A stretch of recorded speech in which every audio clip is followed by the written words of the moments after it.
Hello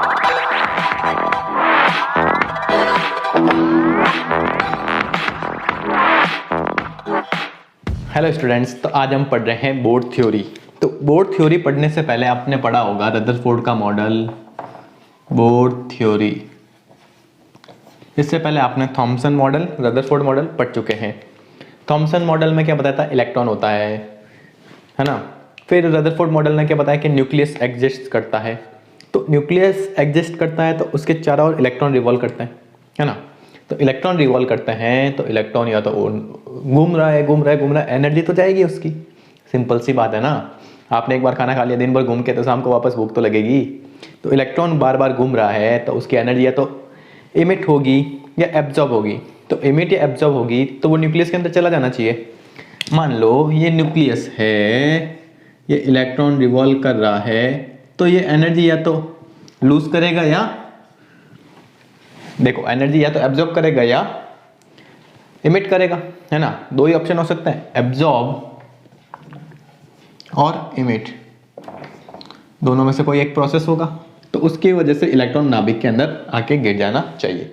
लेकिन ऐसा नहीं होता है। ऐसा क्यों नहीं होता है, ये किसने बताया था, बोर्ड ने। ऐसा नहीं होता, ये बताने के लिए इसे रदरफोर्ड से पूछा तो उसने मना कर दिया, मेरे को इतना ही आता है।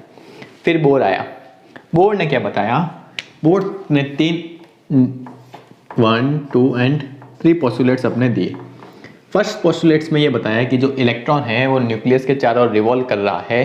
तो वो रिवॉल्व इसलिए कर रहा है कि न्यूक्लियस जो है पॉजिटिव चार्ज होता है, इलेक्ट्रॉन नेगेटिवली चार्ज होता है। उनके बीच में डिस्टेंस लेट सपोज r है, तो इनके बीच में एक कूलॉम अट्रैक्शन फोर्स एक्ट करता है।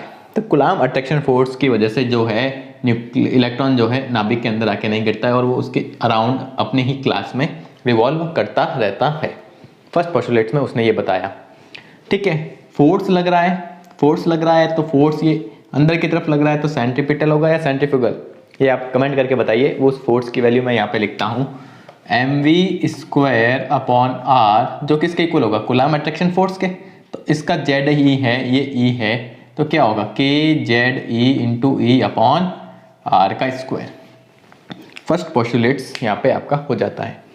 सेकंड, उसने ये बताया कि जो इलेक्ट्रॉन रिवॉल्व कर रहा है, जो जिस क्लास में रिवॉल्व कर रहा है, उसका एंगुलर मोमेंटम जो है mvr। एंगुलर मोमेंटम क्या होता है, कोणीय संवेग mvr किसके इक्वल होता है, nh अपॉन 2 पाई के इक्वल होता है। और n यहाँ पे क्या है, इंटीजर है, 1, 2, 3 एंड सो ऑन। ये उसने सेकंड पोस्टुलेट्स के अंदर बताया। थर्ड पोस्टुलेट्स क्या बोलता है आपको यहाँ पे बोर्ड थ्योरी के अंदर, जो इलेक्ट्रॉन है रिवॉल्व कर रहा है अपनी क्लास के अंदर, जैसे कि इस टाइप से अलग अलग क्लास होगी, एक क्लास ये थी, एक क्लास ये है।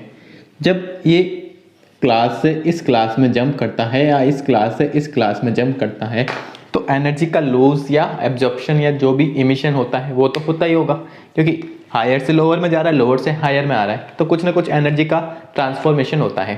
तो एनर्जी का ट्रांसफॉर्मेशन जो है कैसे होगा, एक क्वांटा की एनर्जी के इक्वल होगा, जो क्या होता है, h mu equal to E2 minus E1।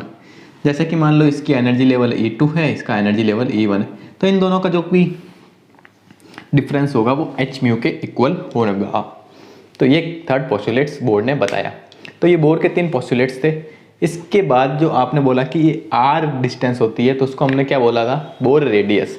Bore radius की वैल्यू क्या होती है, वो हमारे पास 2 फॉर्मूले हैं, वहाँ से हम डिराइव करते हैं। तो बोर रेडियस की वैल्यू हम यहाँ से डिराइव करते हैं। तो सबसे पहले देखो, आपके पास 2 इक्वेशंस हैं, है ना, equation A and equation B. तो हम करते हैं फ्रॉम इक्वेशन बी। तो इक्वेशन बी से हम v की वैल्यू फाइंड आउट करते हैं, तो क्या आ जाएगी, NH, m और r अपॉन में आ जाएगा, तो NH अपॉन 2 पाई mr। इस इक्वेशन को या इस वैल्यू को हम पुट करते हैं इन इक्वेशन ए।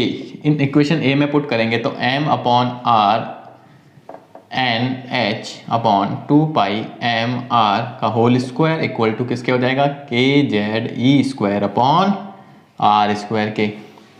ये समझ में आया या नहीं आया। अब देखो ये हो गया।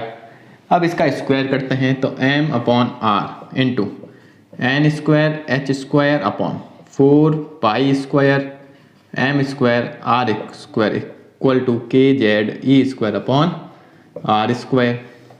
एक आर स्क्वायर से R square cancel out, M square से एम कैंसिल आउट। अब आपको आर की वैल्यू चाहिए तो आर इक्वल टू क्या हो जाएगा, ये जो वैल्यू है ये किधर आ जाएगी अपॉन में, तो क्या हो जाएगा N square H square upon, ये वैल्यू अपॉन में आएगी तो K Z E square into 4 pi square M. ये वैल्यू किसकी आ गई आपके पास, बोर रेडियस की। ठीक है, इसके बाद आता है एनर्जी की वैल्यूज़, तो वो हम अपने देखेंगे अपने नेक्स्ट सेशन के अंदर। तब तक के लिए thank you so much, bye.